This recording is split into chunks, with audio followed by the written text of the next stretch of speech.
गैर मजूरा जमीन क्या होता है, इसका खरीद बिक्री किया जा सकता है या नहीं, इसका बंदोबस्ती मतलब लगान रसीद कटेगा या नहीं, दाखिल खारिज हो सकता है या नहीं, और सरकारी प्रावधान क्या है, सीएनटी में क्या है इसके लिए प्रावधान, बहुत सारे सवाल पे आज हम लोग चर्चा करने वाले हैं इस वीडियो में। नमस्कार, मेरा नाम है प्रकाश रंजन और आज हम लोग इस वीडियो में चर्चा करेंगे गैर मजूरा जमीन के बारे में।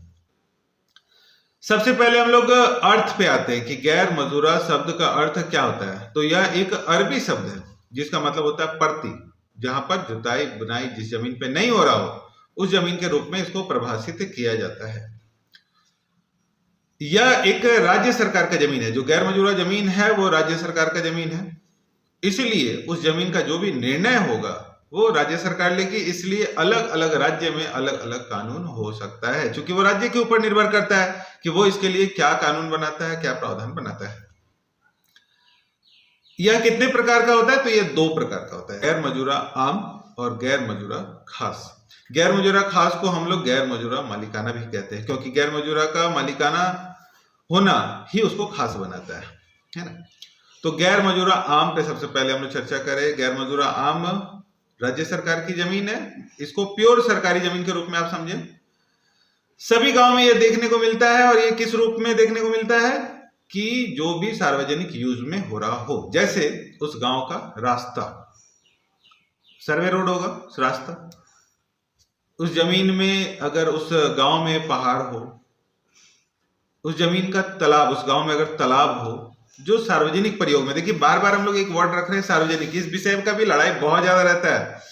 अब कोई व्यक्ति है जिसका जमीन का नेचर रैयत है, मान लेते हैं हम रैयत है कहीं के, रैयत मतलब जिसका मालिकाना हक भी अब मेरे पास है और उसका लगान भी हम दे रहे हैं। अब उसके पूर्वज मान लेते हैं किसी जमीन में तालाब खुदवाए, कहीं पर तालाब बनवा दिए, तो क्या उस जमीन का मालिकाना हक मेरा नहीं रह जाएगा? जी बिल्कुल रहेगा, क्योंकि वो जमीन का रैयती मालिक है आप, मतलब यह प्रकार गैर मजूरा का प्रकार नहीं है। ऐसा जगह जो सार्वजनिक प्रयोग में आ रहा है, पहले से भी आ रहा है, अगर सार्वजनिक प्रयोग में पहले, सर्वे से पहले अगर कहीं पर मंदिर मस्जिद था, इस तरह का भी जो सार्वजनिक प्रयोग था, सब आज के डेट में गैर मजूरा है। मतलब उस गांव का, क्षेत्र का लोगों के लिए सार्वजनिक प्रयोग होता आ रहा हो, मतलब जिस भी जमीन का सार्वजनिक प्रयोग हो रहा था। अब हम बोलेंगे बाजार लगता हो, अगर कोई पहले से बाजार लगता हुआ आ रहा हो, जो वहां का हाट हो, वो भी उसका पार्ट है। हम लोग खतियान से जरूर इसको तुलना करेंगे, क्यों कि खतियान में उसका नेचर क्या है। मान लेते हैं कोई जमीन ऐसा है जो रैयती जमीन है और बाद में उसका जो प्रयोग है वो हम सार्वजनिक करने लगे, तो सरकार, चूंकि वो राज्य सरकार का जमीन नहीं था, इसलिए राज्य सरकार उस पर फैसला नहीं ले सकता है। खतियान का जो प्रकार है उसके संदर्भ में वीडियो हम लोग पहले डाले हैं। अगर कोई रैयती जमीन है जिसका प्रयोग हम कर रहे हैं, उस पर कुछ बनवा रहे हैं, तो वो राज्य सरकार का नहीं हो सकता, अगर वो मेरा व्यक्तिगत बनवाया गया है तो। इसलिए सार्वजनिक शब्द को आप एकदम से अलग नहीं करेंगे, सार्वजनिक प्रयोग में होता आ रहा हो तो। इसलिए जो गैर मजूरा आम जमीन है, गैर मजूरा आम जमीन का पूर्ण रूप से मालिकाना अधिकार राज्य सरकार का होता है, और उसका बंदोबस्ती, चूंकि राज्य सरकार खुद मालिक है तो बंदोबस्ती तो होना नहीं है उसका, तो बंदोबस्ती नहीं हो सकता है। अब हम लोग आते हैं दूसरे जमीन का, गैर मजूरा खास। और ज्यादातर लोग इस वीडियो को इसी वजह से देख भी रहे हैं, क्योंकि उनको गैर मजूरा खास के बारे में जानकारी चाहिए होगा।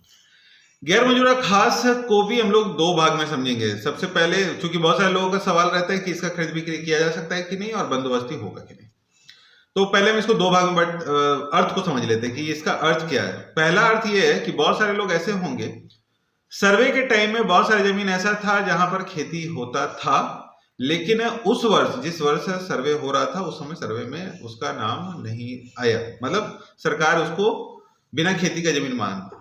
तो बाद में उस जमीन पर अगर हम, चूंकि बहुत टाइम ऐसा होता है कि हम इस वर्ष खेती नहीं की लेकिन हम पहले से करते आ रहे थे, तो ऐसा जमीन को ही हम लोग मालिकाना, मतलब गैर मजूरा मालिकाना शब्द के रूप में समझते हैं, क्योंकि उस जमीन पर मालिकाना अधिकार तो था लेकिन हम लोग सर्वे के टाइम में नहीं कर रहे थे। लेकिन अगर इसका व्यापक अर्थ हम लोग समझेंगे तो जमींदारी प्रथा में क्या होता था कि खेती बाड़ी का जो लगान होता था वो कौन लेता था? जमींदार लेता था। अब जमींदारी प्रथा खत्म हो रही है तो उसका मालिक कौन है? सरकार है।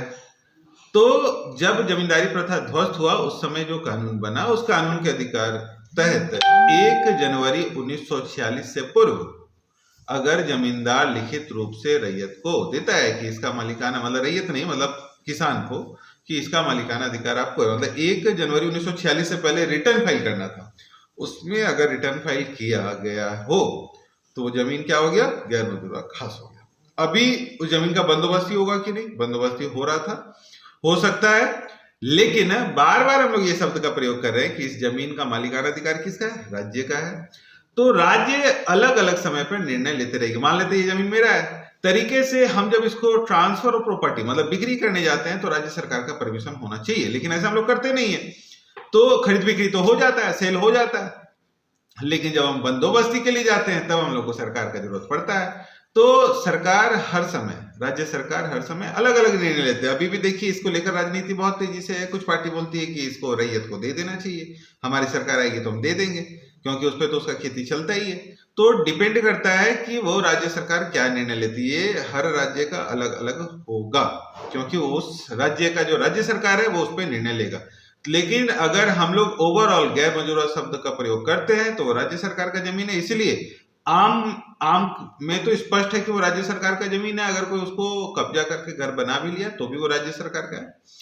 अगर खास है तो सरकार उस पर फैसला लेगी कि हाँ ये खास जमीन का हमको क्या करना है, और उसी के आधार पर हम खरीद बिक्री कर सकते हैं कि नहीं, उसका बंदोबस्ती कर सकते नहीं, इसका निर्णय सरकार लेगी, वो राज्य सरकार का निर्णय होगा।